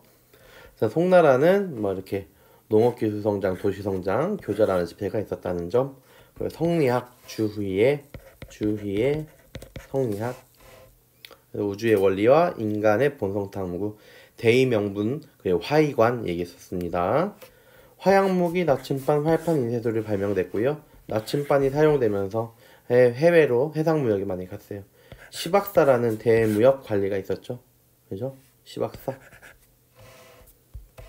중국의 주요 발명품은 이제 한나라 때 종이, 체륜이, 그리고 송나라 때 화약무기, 나침반, 활판, 인쇄술 쓰시고요. 북방민족 10세기, 11세기, 12세기, 13세기 각각 각 세계화자 거란과 탕구트, 여진, 몽골 애들 나라를 세웠다는 점, 그 점 기억하시고요. 원나라 칭기즈칸이 몽골 제국 건국했죠. 쿠빌라이의 원. 쿠빌라이가 원으로 만든 이 원나라는 몽골인 제해주의를 하고 있더라. 몽골인 제해주의가 있더라. 그런데 여기서 능력에 따라 인재를 등용했는데 그 중에 생목인, 셈이 빨랐던 생목인들 애들. 근데 남인들은 차별을 엄청 했죠. 남인들은 차별했다. 끝까지 저항했던 남송 애들이에요. 그쵸? 걔네들은 차별을 받았더라. 지들만의 문자, 자기들의 문화 고유성을 지키기 위해서 바로 문자를 쓰더라. 경제와 문화 교초라는 지표를 사용했고요. 작극 유행했고, 역참제 중요하죠. 동서교류에 큰 역할을 한 역참제. 40km마다 한 번씩 있는 거의 휴게소 같아요. 관리 등에게 숙식과 말 제공해요. 근데 뭐가 필요해요? 패자가 필요해요. 통행증이에요. 통행증 있어야 돼요. 자, 이러한 동서교류 때문에 마르코 폴로가 왔어요. 마르코 폴로가 베네치아에 살고 있던 애가 와서 뭐 썼다? 동방견물로. 이거는 신학로 개척과 연관이 있기 때문에 꼭 알아야 된다. 나중에 한족의 반란으로 북쪽에 쫓겨났어요. 그리고 경제적으로도 어려웠어. 왜냐면 티베트 불교를 매우 좋아했거든요. 자, 원 말기에 주원장 홍무제가 명나라를 건국했습니다. 홍무제 중요하죠. 명나라를 다시 만들었기 때문에 한족의 국가 다시 만들었거든요. 이갑제 제가 설명한 거 있습니다. 이갑제로 향촌사회를 통치했어요. 토지대장 어린도책과 그리고 호적대장 부역황책을 통해서 이제 세금을 걷고자 했고 유교를 중요시했다. 그래서 6가지 가르침 6유도 얘기했고요. 자, 이 사람은 난징에다가 세운 거죠. 난징, 명나라. 난징. 그 옛 이름 금능이야. 금능. 여기가 수도예요. 자, 근데 영락제, 그의 아들, 그의 첫째 아들도 아니고 둘째 아들도 아니고 셋째 아들인 영락제가 베이징으로, 왜 본래 본거지가 베이징 쪽이었거든. 그래서 그 베이징으로 천도를 해요. 아니, 수도를 옮겼다는 거죠. 적극적인 대외팽창 정책 했고요. 정화의 해외 원정 파견해서 조공 질서를 확립합니다. 저 아프리카까지. 자, 신사층이 사회를 주도했고요. 신사층은 이제 과거에 합격한 사람도 있지만 과거에 합격하지 않고 뭐 공부하고 있는 뭐 그런 저기까지 다 합쳐서 신사층이라고 해요. 자, 성리학을 비판하고 지행합일, 지식과 행동의 일치를 강조하는 양명학이, 왕수인이 만든 왕양명, 양명학이 있고요. 그리고 세금을 이제 은이 세계적인 화폐가 되면서 그거 세제 개혁을 해요. 세금제도 개혁을 하는데 세금을 토지세와 여러 가지 세금을 토지세와 인도세 딱 두 가지로 해서 은으로 내겠다. 1조 편법. 명나라는 1조 편법. 자, 그리고 처음에 해금 정책을 했어요. 나중에 풀어주긴 하지만 선교사들이 왕래하기 시작했고요. 마테오 리치가 와서 지도를 만들어주고 많이 역할을 해줬더라. 근데 결국 이세성이 이끄는 농민군에 의해 멸망한 게 1644년. 자, 콜럼버스 있고요. 정화 있고요. 자, 청나라. 명나라가 이제 망하기 직전에, 그러니까 명나라가 아직 있을 때 후금을 건국했어요. 금나라, 여진족이었던 금나라가 건국이 됐는데 청나라의 태종 홍타이지 때 청나라로 국호를 바꿉니다. 국가 이름 바꿔요. 자, 통치 방식, 회유책, 한족관리 등용하고 사고전서 편찬하고 강경책, 변발, 호복 강요, 청왕조 비방 금지, 대제국 건설, 전성기예요. 요 사람 때 강옹건 때 전성기입니다. 자, 역시나 신사증이 사회 주도하고요. 고증학, 경전의 실증적 연구를 해서 고증학이 있습니다. 서민문학 발달했고요. 지정은 이제 1조 편법이었던 명나라와 다르게 여기는 토지세와 인두세 나누는 게 아니라 아예 다 인두세로 합쳐버려요. 이제 인두세만 내면 돼. 뭘로? 은으로. 대외교류, 공행 중요하죠. 공행은 나중에 뒷파트 때문에 중요해요. 청정부로부터 허가를 받은 상인만 외국 상인과 무역이 가능했다. 어디서만? 광저우라는 항구에서만 가능했다. 그게 공행무역이었어요. 동아시아 지역의 변화, 뭐 여기는 안 했으니까 넘어가고, 혹시나 채우고 싶으면 보세요. 여기는 안 했습니다.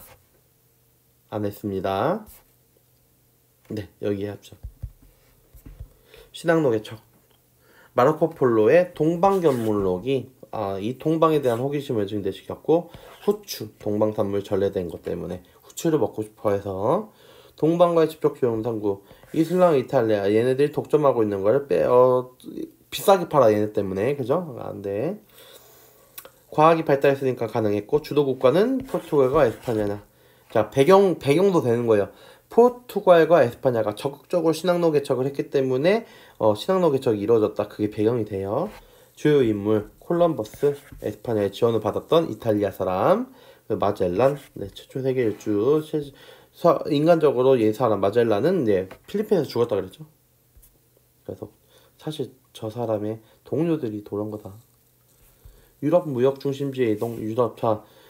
신앙로 개척 이후에는 지중해가 아닌 대서양을 주요 무역 중심 이동이 된 거죠.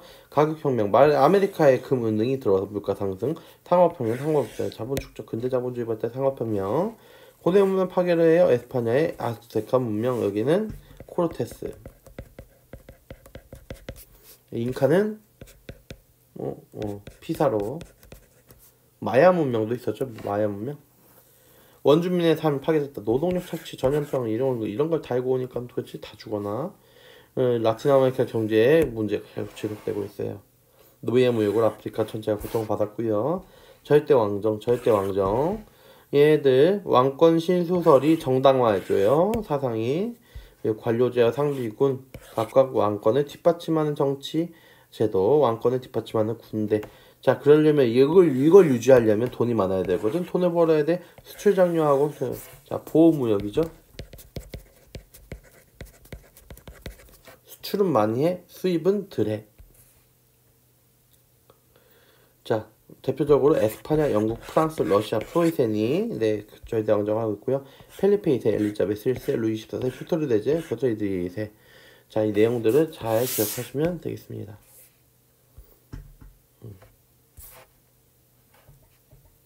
뉴턴, 네, 이런 거 모를 리가 없죠. 계몽사상, 네.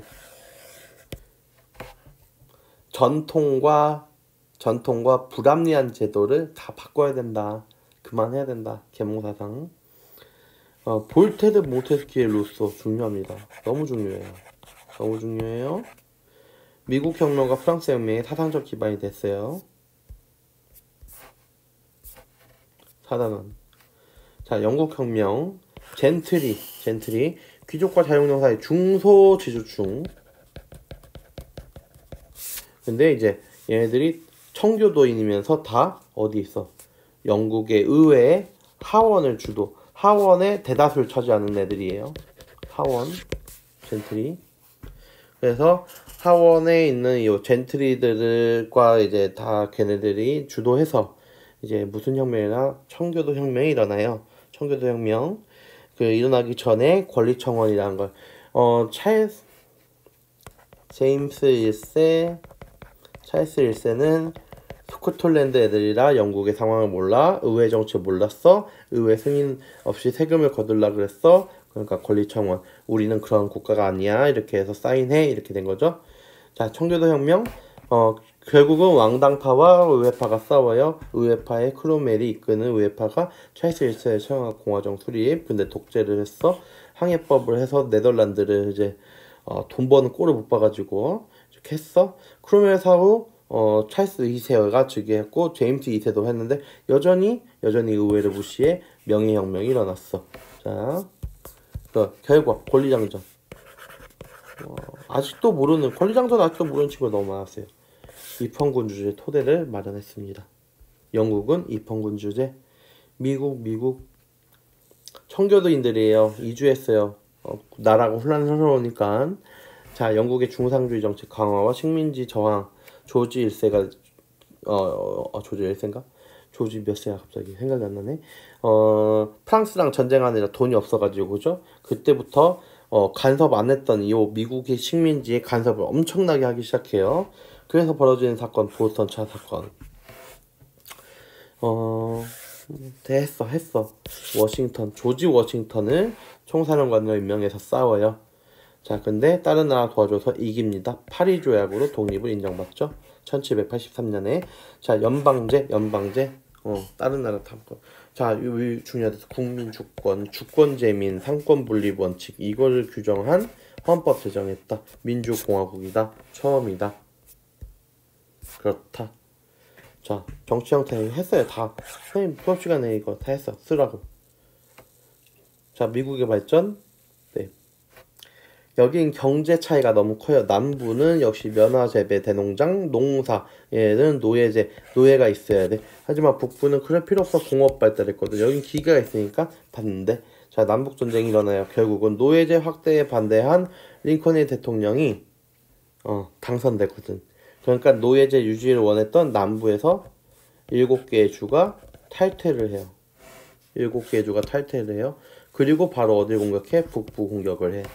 근데 노예 해방 선언으로 여론 지지를 얻은 북부가 승리로 끝납니다. 그 이후로 국민적인 단합이 강화돼가지고 빨리빨리 발전할 수 있었고요. 링컨 대통령의 대표적인 이 게티즈버그 연설 기억하시고. 프랑스 혁명 구제도의 모순 1, 2신분을 얻고 있는 3신분.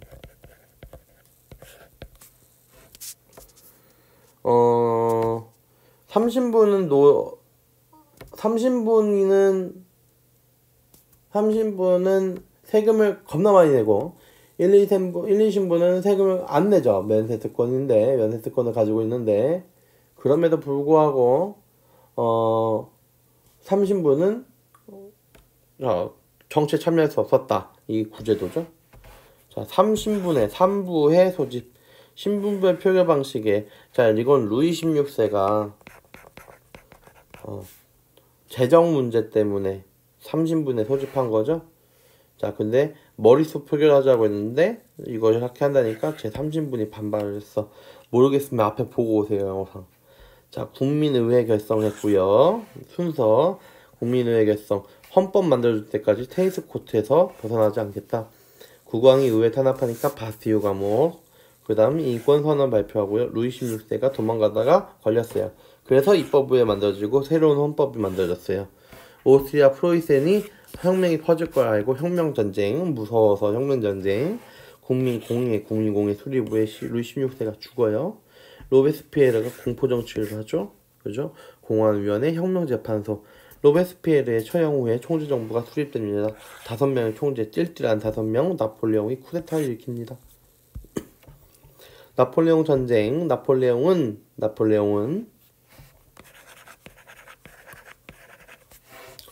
대불동맹을 격파하고 중앙집권제도 마련하고 국민교육제도 하고 나폴레옹 법전 편찬하고요. 중요해요. 이거예요. 나폴레옹 법. 양준데? 지금도 쓰는 나폴레옹 법전. 국민투표로 황제가 즉위됐어요.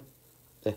나폴레옹 전쟁, 얘네 격파, 대륙봉쇄령으로 영국 공수에 시도했지만 러시아가 꺼져. 나는 계속 영국이 좋아 해가지고 나폴레옹 러시아 원정 갔는데 실패. 유럽 전역에 자유주의가 확산됐다. 그리고 나폴레옹주의 민족주의가 성장했다. 자, 순서 잘 아셔야 된다고. 순서 요 순서예요. 요 순서. 빈, 제재, 나폴레옹 몰랐고 다시 돌아가자. 프랑스 혁명 이전으로 돌아가자. 자유주의 민족주의 탄압하자. 메테르니. 자, 프랑스의 자유주의 운동 아직 혁명이 끝난 게 아니었어요. 네. 7월 혁명을 통해서 샤를 10세를 내쫓가 그리고 시민들이 혁명을 일으켜서 새로운 왕을 추대해서 입헌군주제를 수립해요. 2월 혁명. 새로운 왕정도 결국은 지들만 챙길 사람만 챙기더라. 선거권 안 주더라. 시민과 노동자들의 선거권 확대 요구로 왕정 폐지와 공화정이 수립됩니다. 영국의 자유주의 운동, 민주주의 발전은 잘 됐어요. 정치적 안정이 빨랐거든. 산업화도 잘 됐고, 그쵸? 근데 차치스 운동, 선거권을 갖지 못한 영국의 노동자들이 인민원장을 발표해요. 그 요구사항들이 많죠. 그 요구사항에 대해서 막 얘기를 합니다. 결국은 총 5차의 이런 선거법 개정을 하고, 네, 선거권을 갖게 됩니다. 자유주의 경제체제, 국물법과 항해법, 둘라쿠라 그림, 7월 혁명, 네, 민중을 이끈 자유의 여신. 이탈리아가 통일합니다. 자유주의 민족주의 2월 혁명 영향으로 이탈리아도 통일합니다. 세상 카부르, 사르데냐 왕국의 카부르가 주도를 했고요.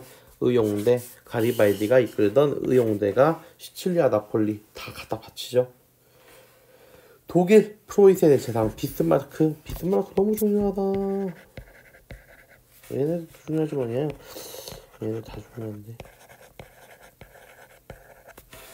철혈 정책 꼭 잊지 마세요. 철혈 정책. 군사력, 군비를 확대시켰죠. 결국 오스트리아도 이기고 프랑스도 이기고. 자, 러시아의 개혁. 알렉산드로 2세 농노해방, 지식인들의 주도, 민족토로 분화로드, 라틴 아메리카, IT, 흑인노예들, 프랑스부터 독립, 후기공화국, 볼리바르, 산마르틴 다 노력했어요. 뭘로 주의? 가습하지마. 산업화, 기계 발명으로 기술혁신으로 영국에서 시작됐는데 영국은 이런 배경이 있어요. 모직물공업으로 반대, 명예혁명의 정치단적, 그리고 식민지확보로 원료공급 상수, 지화자원 풍부, 인클로저 운동. 자, 근데 이제 방직기를 개발했다 그랬죠, 그쵸? 그게 이제 점점 가내수공업에서 시작해서 공장제 기계로 가요. 그걸 만들게 해준 거 증기기관 제임스 와트, 증기기관차 스티븐슨. 프랑스, 미국 확산 독일이 또 정부가 산업화를 주도하죠. 중화학 위주로.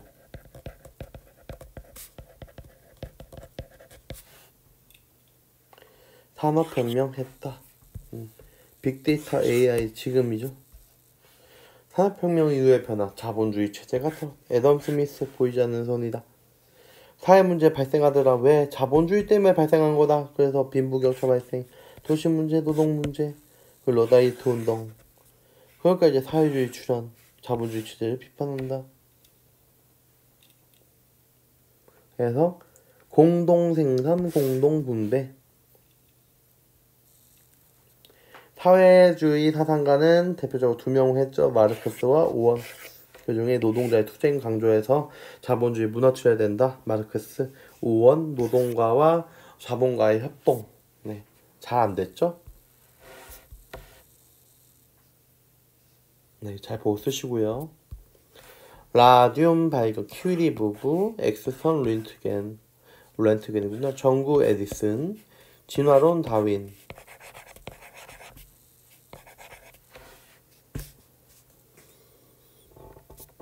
보고 잘 써보세요. 넘겨.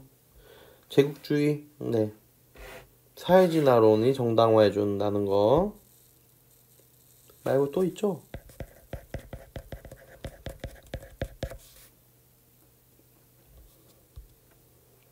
자, 각각 영국과 프랑스, 독일,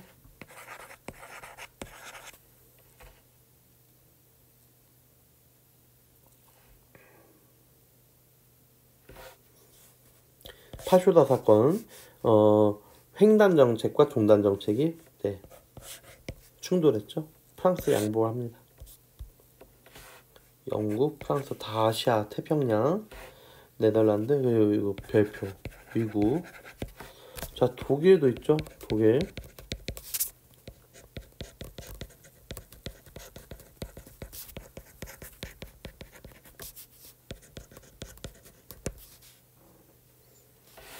태평양의 저쪽 섬들.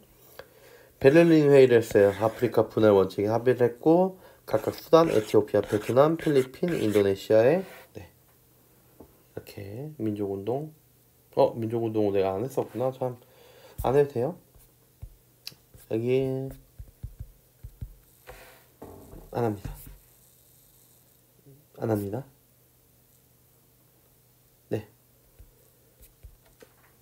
영국이 인도산 앞에 적자였어. 청에 몰래 수출해서 청의 아편을, 청정부가 아편을 막으려고 하니까 전쟁이 났어요. 자, 난징조약 중요. 홍콩 넘겨주고 상하이는 5개 항구. 그러지만 2개 더 있죠? 여러분들 파악하세요? 에로 사건으로 발생해서 또 전쟁이 터져 제2차 아편전쟁. 베이징 조약,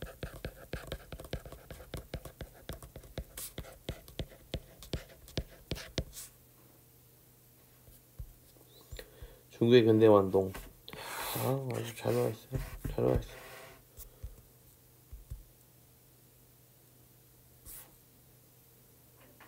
네, 잘 채워보시고요.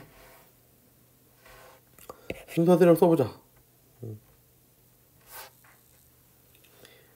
넘겨. 1차 세계대전. 네, 삼국 동맹과 삼국 협상이 싸웠죠. 사라예보 사건. 시작. 독일이 우세. 포기. 비자전 작전. 참전. 총국전이라는 거. 신무기 사용.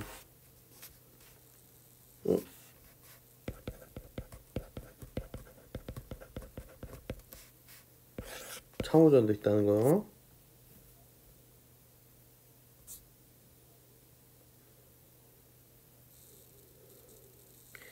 러시아 혁명, 피해의 사건, 소비에트, 레닌, 그리고 레닌의 한 것들.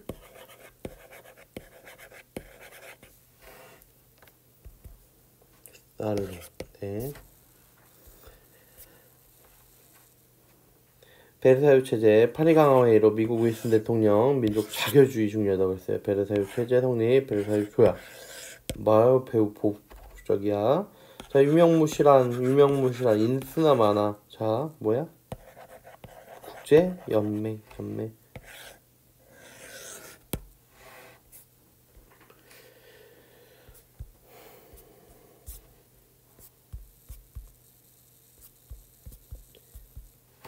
독일은 바이마르 공화국, 바이마르 헌법 지정했어요.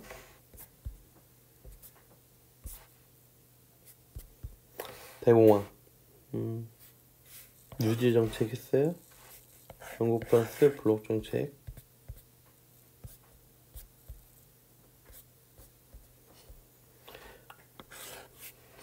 전체주의, 그리고 이탈리아 무솔리니, 독일 히틀러, 나치스 유대인 박해, 일본 공국주의.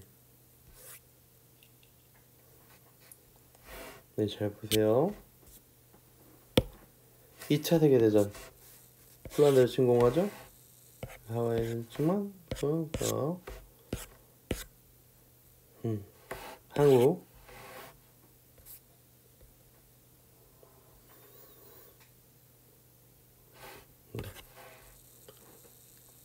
유대인의 학살을 비롯한 범죄의 대사형 헌장, 국제연합 창설 중요하죠. 여기 홀로코스트. 그리고 여기까지만 봐도 될 것 같은데 어디냐? 국제연합 어디 갔죠? 여기 있다. 국제연합 여기까지입니다.